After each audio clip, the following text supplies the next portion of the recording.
Halo semuanya, selamat datang kembali di channel ini. Jumpa lagi dengan saya Vicky Impong. Semoga kalian semuanya selalu dalam keadaan yang sehat. Apakah kalian sudah melihat live streaming dari Rizmon Syanipar yang terus-menerus ya melakukan investigasi? Sudah kayak penyidik aja teman-teman ya. Soal ingin mencari pembenaran atas tuduhan-tuduhan yang dia tuduhkan kepada Pak Jokowi, sekalipun dari pihak kepolisian sudah menyatakan ijazah Pak Jokowi adalah asli. Beliau ini terus-menerus mencari pembenaran. Setelah kemarin mereka dari ke tempat KKN-nya Pak Jokowi yang kemudian mendapatkan fakta yang tidak sesuai dengan apa yang mereka harapkan, mereka pergi kepada Pak Kasmujo yang sedang sakit, teman-teman. Dan sekarang ini mereka ke perpustakaan yang ada di Jogja untuk melihat surat kabar ya. Surat kabar kedaulatan rakyat yang kemudian arsip-arsipnya disimpan dalam perpustakaan tersebut. Dan alih-alih mendapatkan dukungan atas kebohongan mereka, mereka menemukan kebenaran bahwa di situ ada tertulis nama Pak Jokowi. Lalu tertamparlah mereka. Tapi teman-teman, bukan Rizmon CS namanya kalau tidak mau mencari atau membelokkan segala sesuatu untuk mendukung kebohongan mereka. Ya, ributlah mereka soal pasa dan puasa. Ya, di tahun 1970-an itu dalam tanda kurung dalam kalender Jawa itu 3 Pasa 1911. Ya, kemudian mereka sandingkan dengan 4 Juli 1981 dalam tanda kurung kalender Jawanya adalah 2 Puasa 1913. Dan itu mereka, ini ada perbedaan, kami nggak mau terima ini. Ini ada kejanggalan gitu ya. Mereka Padahal mereka menyadari bahwa koran tersebut, kertasnya adalah otentik, identik adalah koran atau kertas yang sama yang dikeluarkan pada tahun tersebut. Yang mereka lihat perbedaannya saja pada tanggal tradisional Jawa. Yang mereka sama sekali nggak mempunyai pengetahuan soal tanggal atau kalender tradisional Jawa, teman-teman. Lantas serta-merta mereka mengatakan bahwa, wah ini nggak benar ini. Ada kejanggalan, kenapa ini? Tidak konsisten ini. Mulai menciptakan semua persepsi hanya berdasarkan dengan asumsi mereka sendiri, teman-teman. Mengatakan bahwa, wow ini nggak adanya apa ya? Apa ya bahasanya? Inkonsistensi atau tidak konsisten para penulis ini. Jangan-jangan mereka bilang lagi ini direkayasa lagi ya. Sabtu berapa Juli ini ya? Agak samar-samar ya. Yang dalam tanda kurung ada Pasah 1970-an dan kemudian 1981 itu kenapa jadi puasa. Saya yakin dan saya begitu percaya bahwa itu bukan salah tulis. Tapi pasti ada penjelasan yang mungkin para sejarawan ya orang-orang Jawa yang benar-benar tahu soal tradisi kalender Jawa dan bahasa-bahasa penanggalan hari dan sebagainya, teman-teman, soal pasaran apa ya teman-teman ya, hari pasaran, pahing, kliwon, legi dan sebagainya, teman-teman, pasti mereka bisa menjelaskan kenapa di saat itu juga puasa, karena ini identik atau otentik, kertasnya adalah satu kesatuan pada tahun tersebut. Mereka melihat sendiri. Lantas mereka serta-merta mengatakan bahwa wah ini tidak terima ini. Tidak konsisten kalau begini. Ya, mulai. Padahal mereka yang tidak mempunyai pengetahuan dengan hal ini, tidak melakukan cross check terlebih dahulu, tidak tanya kepada orang yang mengetahui atau kepada sepuh orang-orang Jawa mungkin yang tahu betul tentang sejarah kalender, penamaan tanggal dan sebagainya, mereka langsung serta-merta mengatakan, oh ini nggak bisa diterima ini. Memang bukan Rizmo namanya kalau nggak menyesatkan opini masyarakat lewat video-videonya, teman-teman. Nah di sini kita lihat dulu videonya. Mana ini? Nah sini. Ini 79. Nah. Ya, 81 itu puasa. 81 puasa. Pakai 23 puasa. Oh, itulah. Sabtu. Berarti tidak konsisten ya. Coba lihat.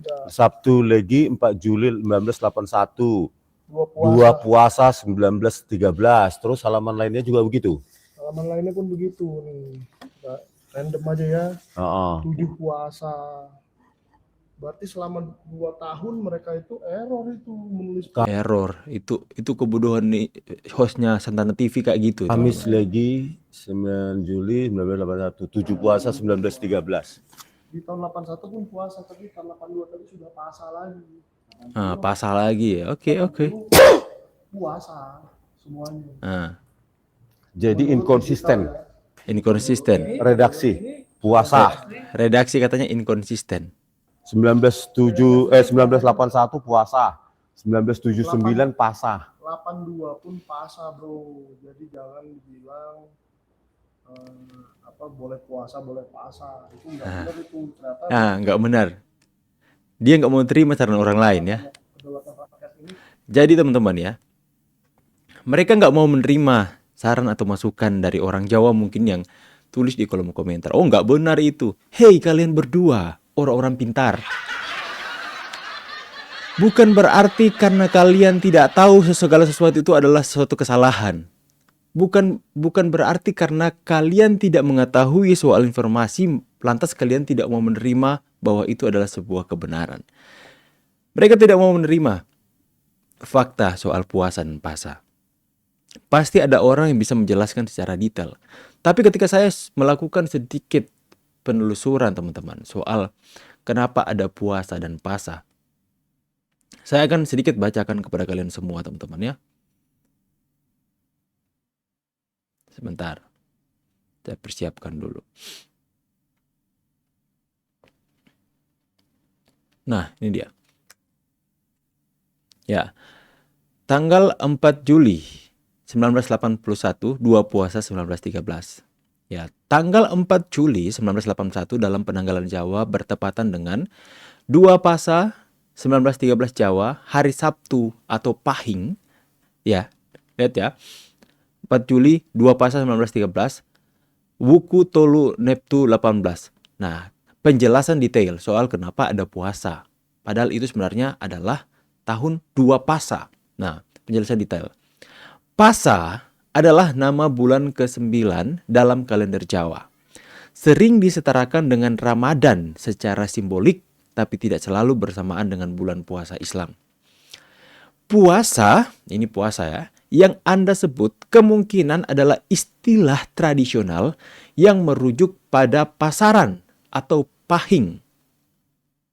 Dengar teman-teman ya, pasti ada sejarawan tradisional Jawa soal kalender Jawa yang bisa menjelaskan lebih detail dari ini. Tapi ini secara garis besar kemungkinan kenapa ada puasa, kenapa ada pasah. Dalam beberapa sumber tradisi lama, terutama kalender cetak tua atau komunitas kejawen. Pertanyaannya, apa Rismon itu ada keturunan Jawa? Apa yang diajak itu orang Jawa yang mengerti sejarah ya? Dalam beberapa sumber tradisi lama, pasaran pahing kadang disebut juga puasa. Jadi, 2 puasa 1913 dapat diartikan sebagai tanggal 2 bulan Pasa tahun Jawa 1913 dan pada pasaran pahing. Seperti itu teman-teman. Ya, Sabtu Pahing penjelasan lengkap, bahkan di sini jelaskan dengan sangat lengkap teman-teman ya. Dan bisa kita baca dan mungkin ada orang yang bisa menjelaskan secara detail soal ini. Jadi yang mereka tidak ketahui, mereka anggap sebagai sebuah ketidakbenaran, padahal ketidaktahuan mereka.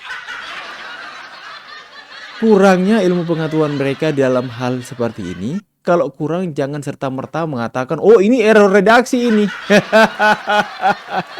Ini kesalahan ini. Ini tidak konsisten ini. Error ini. Padahal ini yang error. Inilah mereka teman-teman ya. Mau mencari pembenaran malah hanya menunjukkan ketidakpahaman mereka. Ya seperti itu teman-teman. Hanya karena tidak tahu soal tanggal tradisional, kejawen, Jawa dan sebagainya teman-teman. Mereka langsung membuat kesimpulan ini selama 2 tahun ini error redaksi ini. nanti lagi mereka mau bangun asumsi. Jangan-jangan di tahun 1980 karena mereka mempunyai peramal. Mereka mempunyai peramal Joko Widodo akan menjadi presiden, maka di tahun 1981 mereka akan ubah, mereka akan errorkan selama 2 tahun. Mereka akan mencocok logikan semuanya, teman-teman, ya. Jadi apa yang mereka ganggukan hari ini? Apa sebenarnya yang mereka lakukan hari ini? Saya ngobrol sama Opung Parbelak semalam di live streaming. Opung bilang, "Pi, kamu tahu kan? Ayam itu kalau kita potong," agak sadis sih bahasanya potong. Ayam itu kalau kita eksekusi lah, ya. Terus dia kan masih hidup. Sekalipun udah dying, teman-teman, udah sekarat lah. Tapi itu apa ya bahasa Indonesianya, bacakar. Pokoknya dia itu jadi apa ya? Jadi gerak ke sana kemari. Gerak ke sana. Apa ini bahasa Indonesianya bacakar, bahasa Manado ini bacakar. Jadi dia pokoknya kalau mendekati kematiannya itu kalian bisa melihat kan dia ya, seperti mereka ini mendekati tersangka, jadi kepanikan ya, ke sana kemari, ke tempat KKN, ulang balik lagi. Begitulah kalau sudah mendekati rompi orange. Aduh, ada aja sih. Makanya ya, disampaikan kemarin dalam konferensi pers ya, sama tim kuasa hukumnya Pak Jokowi, bahwa mereka hari ini melakukan hal-hal yang pergi ke tempat KKN Pak Jokowi. Mending kita lihat dulu, teman-teman, ya, apa yang disampaikan oleh konferensi persnya Pak Jokowi. Selamat sore semua. Assalamualaikum warahmatullahi wabarakatuh. Salam sejahtera untuk kita semua. Pada sore ini melihat perkembangan yang ada di media dan di masyarakat, kami melihat kami memiliki kewajiban untuk menyampaikan beberapa hal, tentunya agar agak pelan suaranya ya, kita besarkan dulu yang berkembang. Sehingga hari ini kami ingin menyampaikan beberapa hal pada rekan-rekan semua media mengenai perkara yang sedang berjalan mengenai ijazah Pak Jokowi. Yang pertama yang perlu kami sampaikan adalah bahwa penyelidikan di Barreskrim mengenai keaslian ijazah Pak Jokowi itu sudah dihentikan. Jadi laporan mengenai adanya ijazah Pak Jokowi yang palsu itu sudah dihentikan karena tidak ditemukan tindak pidana apapun, sehingga dapat simpulkan bahwa ijazah Pak Jokowi asli. Itu dulu yang paling penting, karena masih banyak pihak-pihak yang coba membangun narasi seakan-akan itu belum selesai, masih perlu dibangun lagi, dibuka lagi, gelar khusus dan lain-lain. Kalau mereka mengatakan gelar khusus harusnya dimintakan sebelumnya. Ini sekarang dari pihak Barreskrim sudah melakukan investigasi penyelidikan yang begitu luas, yang sangat komprehensif, yang seharusnya mereka senang ketika seorang pelapor melapor sesuatu diperiksa sangat komprehensif, ternyata tidak ditemukan tindak pidana. Nah, permasalahannya sekarang mereka mengatakan bahwa kok dihentikan, Pak? Ini tidak boleh dihentikan di penyelidikan, harusnya dilanjuti ke tingkat penyidikan. Inilah yang menurut kami adalah upaya-upaya kriminalisasi terhadap Pak Jokowi. Betul. Bayangkan saja, Mbak, suatu hal yang bukan merupakan tindak pidana mau mencoba dipaksakan untuk naik ke penyidikan, sehingga seakan-akan itu adalah tindak pidana. Ini bagaimana kalau analoginya kan ada orang melapor, Pak Polisi ada yang kemalingan nih rumah tetangga saya, silakan ditindaklanjuti. Polisi melakukan penyelidikan, ditanya yang punya rumah, hilang nggak Pak barangnya? Oh tidak. Ya selesai, penyelidikannya kan nggak mungkin dilanjutin dong ke penyidikan. Dari awal udah jelas tidak ada tindak pidana. Nah ini seakan-akan ada pihak yang lagi mau menyatakan ini harus ditingkatkan. Kalau tidak ditingkatkan, kami tidak puas. Nah inilah yang sangat menyesatkan dan menyedihkan bagi kami. Sehingga kami juga meminta pihak-pihak yang masih mencoba untuk melakukan hal ini, mengkriminalisasi klien kami untuk menghentikan hal tersebut. Itu sangat penting. Nah, kemudian sekarang terlihat mungkin rekan-rekan media semua sudah mulai melihat juga tren yang selama ini mereka coba menarasikan ijazah Pak Jokowi palsu. Tapi laporan itu sudah dihentikan dan kelihatannya mereka sudah mentok karena memang tidak ada lagi yang perlu tutupi, memang asli ijazahnya. Sekarang mereka mencoba membangun narasi bahwa skripsinya katanya palsu. Kemudian KKN-nya tidak benar, katanya lokasinya sudah dicek dan lain-lain.